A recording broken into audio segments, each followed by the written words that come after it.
April 4, 2022.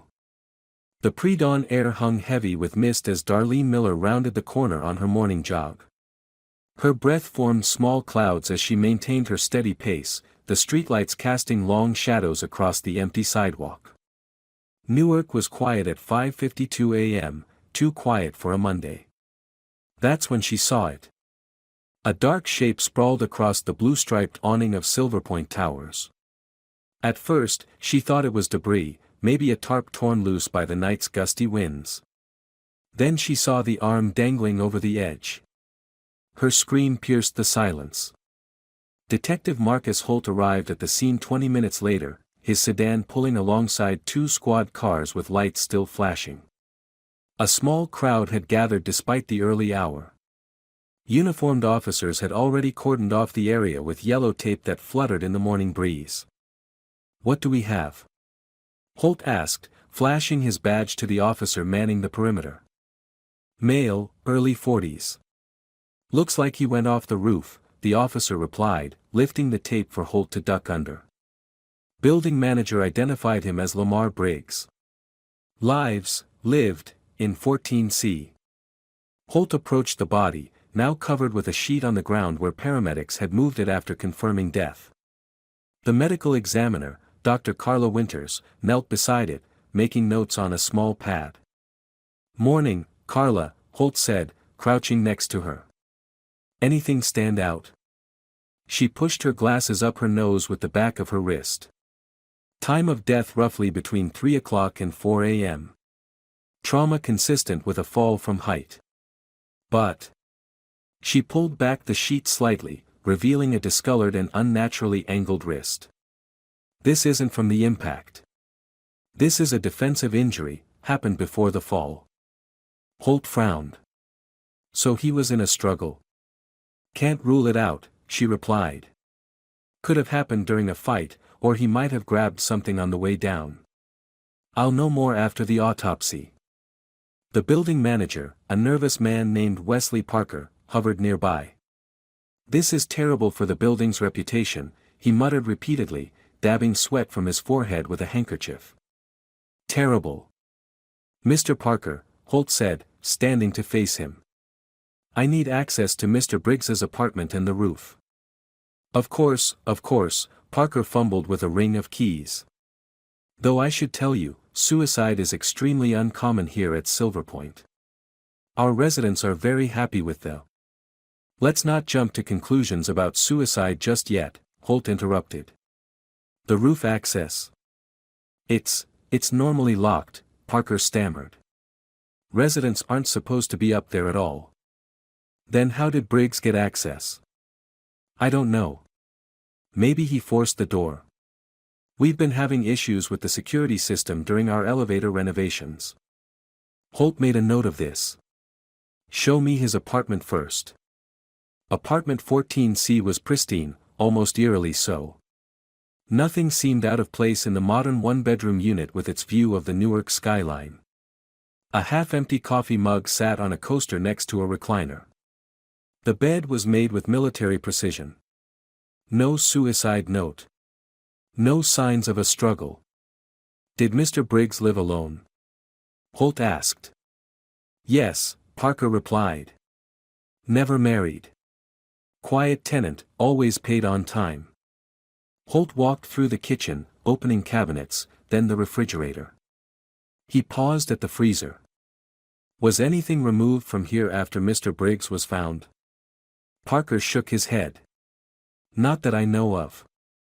The paramedics confirmed death at the scene and were waiting for you and me. Nobody's been in the apartment." Holt nodded slowly, examining the perfectly organized freezer, frozen meals, ice trays, a bottle of vodka. Nothing unusual. No manila folders. "I'd like to see the roof now." The roof access door had a keycard reader beside it. "These cards are individually coded?" Holt asked. "Yes, and as I said, residents don't have roof access," Parker replied, swiping his master key. "Only maintenance and management." The door swung open to reveal a flat expanse of gray concrete. HVAC equipment hummed in one corner. A low wall, about waist high, ran around the perimeter. Holt walked to the front edge and looked down at the awning 14 stories below. Security cameras up here? No, Parker admitted. Budget constraints. We have them in the lobby, elevators, and hallways though. I'll need that footage, especially from this floor. Parker shifted uncomfortably. That's the thing, detective. The camera on the 14th floor has been down for 3 days. We're upgrading the system as part of the elevator renovations. Holt turned to face him. Convenient timing. Back at the precinct, Detective Holt was filling out preliminary paperwork when a woman burst through the doors, her eyes red-rimmed from crying. I need to speak to whoever's handling my brother's case, she demanded. Lamar Briggs. Holt stood. That would be me. Detective Marcus Holt. Tina Briggs, she said, clutching her purse like a lifeline. Lamar didn't kill himself. Please, have a seat, Holt guided her to his desk. What makes you so certain? He was terrified of heights. Wouldn't even go on a Ferris wheel. She pulled out her phone with trembling hands. And then there's this. She showed Holt a series of text messages from 2 nights before. Lamar, if anything happens to me, check the manila folder in my freezer. Not kidding. Tina, what are you talking about? Lamar, he knows I know. And he's not the type to forgive. Tina, who? What's going on? Lamar, I can't say more. Just be careful. Love you, sis. Did he tell you who he was? Holt asked. Tina shook her head. I called him after, but he wouldn't elaborate. Said it was safer if I didn't know. And this folder he mentioned? That's why I'm here. Did you find it? No folder in the freezer, Holt confirmed. Was this typical behavior for your brother? Paranoia? Secretiveness? No, Tina was emphatic. Lamar was the most level-headed person I knew. If he was scared, there was a reason. What did he do for work? He was an accountant at Prestige Properties. High-end real estate development firm. Been there about 8 years. She hesitated. He had been stressed lately. Said there was pressure at work, but wouldn't give details. Holt made notes. Anyone who might want to harm him? Ex-relationships, financial troubles, enemies? Lamar. She almost smiled. He lived by the book. Saved for retirement, flossed twice daily. The most controversial thing about him was that he put pineapple on pizza. I'll need to see his workplace, Holt said. And I'd like your permission to access his phone records and emails. Tina nodded. Whatever it takes. My brother didn't jump off that roof. After she left, Holt called the medical examiner's office. Carla, anything new on Briggs? Officially? Cause of death is multiple traumas consistent with a fall from height, Dr. Winters replied. But that broken wrist happened shortly before death. There's minimal swelling. And there's something else, faint bruising on his upper arms, like someone grabbed him hard. Could have happened during a struggle. So not consistent with suicide? I can't rule it out entirely, but these findings raise questions. By afternoon, Holt had a search warrant for Prestige Properties. The receptionist directed him to the HR director, Marian Vasquez, a sharp-featured woman in her 50s who seemed unsurprised by his arrival. Terrible tragedy, she said, leading him to a conference room. We're all in shock. I understand Mr. Briggs was an accountant here. Senior financial auditor, she corrected. One of our best. Very detail-oriented. Any issues at work recently? Conflicts with colleagues or clients? Her expression remained neutral. Not that I'm aware of. Lamar was well-liked. His sister mentioned he seemed stressed. Said there was pressure here. We're in real estate development, detective. Deadlines, large sums of money, demanding clients, pressure is part of the job description. I'd like to speak with his direct supervisor and see his office. She hesitated before nodding. Of course. Lamar's office was mid-size, with a view of the parking garage rather than the skyline. His desk was orderly, but unlike his apartment, showed signs of recent work, open folders, sticky notes, a legal pad filled with numbers and cryptic annotations. His laptop? Holt asked, noticing the docking station with no device. He must have taken it home, replied Edward Chen, Lamar's supervisor, a man with perpetually worried eyes. Though I don't recall him mentioning any weekend work.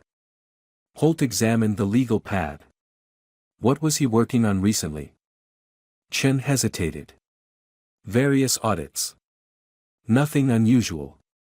But Holt noticed how Chen's eyes darted to a particular folder on the desk. When Chen excused himself to take a call, Holt flipped it open. Inside was documentation for a property deal, the Westbrook project. A post-it note in what Holt assumed was Lamar's handwriting read, escrow discrepancy, $2.4 million unaccounted for, RT explanation unsatisfactory. When Chen returned, Holt held up the folder. What can you tell me about this? Chen's face tightened. That was a complicated transaction. High-pressure situation. Who is RT? A long pause. Ralph Torino. The developer selling the property. And the escrow discrepancy. Look, detective, Chen lowered his voice. That deal closed 6 months ago. There were some irregularities in the documentation, but our legal team cleared it. The board wanted it signed off for optics. And Lamar? He had concerns. Wanted further investigation. But he was overruled. By whom? Chen wouldn't meet his eyes. I should get legal in here before we continue this conversation. Back at the precinct, Holt dug deeper. Ralph Torino had a history of ambitious development projects, several lawsuits alleging corner cutting, but nothing criminal had stuck. The Westbrook project had been his biggest deal yet, a $50 million transaction with Prestige Properties. The next morning, Holt interviewed Lamar's closest colleague, Amira Patel, who seemed genuinely distraught. He changed the last few months, she confided. Started checking over his shoulder in the parking garage. Switched gyms without explanation. When I asked why, he said it was just a precaution. Against what? He wouldn't say. But last week, he told me he thought someone was following him after work. She twisted a tissue in her hands. I thought he was being paranoid. Now I wonder. Holt received the building security logs that afternoon. Most were unremarkable, but one entry stood out. An unauthorized keycard swiped to the roof at 3:17 a.m. on April 4, registered to a guest badge issued 6 months earlier to Ralph Torino during a property inspection. Finding Torino wasn't difficult. The developer agreed to meet at his office, a glass and steel monument to financial success overlooking the Hudson. Of course I remember Lamar Briggs, Torino said, leaning back in his leather chair. Meticulous to a fault. Made the Westbrook closing a nightmare with his endless questions. When did you last see him? During the closing, 6 months ago. Torino's expression was carefully neutral. Haven't had reason to cross paths since. So you weren't at Silver Point Towers early Monday morning? A flicker of something, surprise? Concern, crossed Torino's face. Certainly not. I was in Miami until yesterday. Business meetings. You can check with the Four Seasons. We will, Holt assured him. Your guest keycard was used to access the roof at 3:17 a.m. Impossible. I lost that card months ago. Never reported it, didn't seem important. Convenient, Holt remarked. Torino's smile didn't reach his eyes. Detective, I'm a businessman with assets across 3 states. Why would I harm an accountant? Maybe because he found $2.4 million missing from an escrow account you controlled. Ancient history, Torino waved dismissively. Clerical errors, all documented and resolved. If you're implying I had something to do with his suicide. I haven't determined it was suicide, Holt corrected. Torino's smile vanished. Then I suggest you speak to my attorney for any further questions. The Miami alibi checked out. Torino had been seen at business dinners, his key card had accessed his hotel room multiple times. But then came the traffic camera footage, Torino's distinctive Maserati passing through an easy-pass toll in Elizabeth, New Jersey at 2:45 a.m. on April 4, heading toward Newark. When confronted, Torino claimed his car had been stolen and returned, though he hadn't reported it. Still not enough for an arrest. 3 days into the investigation, the precinct received an anonymous package, a flash drive left in their public mailbox. On it was elevator footage from what appeared to be a backup security feed, grainy but clear enough. It showed Lamar entering the elevator at 3:09 a.m., looking nervous. A second man in a black hoodie entered after him, face carefully turned away from the camera. They rode to the 14th floor in silence, Lamar standing stiffly in the corner. Another clip showed them emerging onto the roof. The audio was muffled, but Lamar's voice came through. "This won't go away. If I vanish, it's on you." The hooded figure moved toward him. The camera angle shifted, showing only part of the scene. A struggle. Lamar backing toward the edge, holding his wrist. Then nothing, the feed cut out. Forensics confirmed the footage was from Silverpoint's backup system, one that even the building manager claimed not to know existed. They couldn't identify the hooded man, the footage was too shaky, the face never visible. Holt brought Torino in again, but the developer had lawyered up. His attorney pointed out that the footage didn't show his client, the traffic camera couldn't prove Torino was driving his own car, and the keycard could have been used by anyone. The case stalled, listed officially as inconclusive. Holt couldn't let it go. He kept digging, uncovering a pattern of financial irregularities in Torino's developments. Former business partners who'd suddenly withdrawn complaints after private meetings. A journalist who'd been investigating Torino's finances before abruptly changing careers and moving cross-country. He took his findings to the DA, who deemed them interesting but circumstantial. Not enough to charge Torino, especially given his political connections and army of attorneys. 6 weeks after Lamar's death, Holt visited Silverpoint again. The roof was now padlocked, the awning replaced, the lobby adorned with a small memorial plaque that referred to a tragic accident. Apartment 14C remained unrented. Building maintenance man Joe Cortez approached as Holt was leaving. "Detective," he said quietly, looking around to ensure they were alone.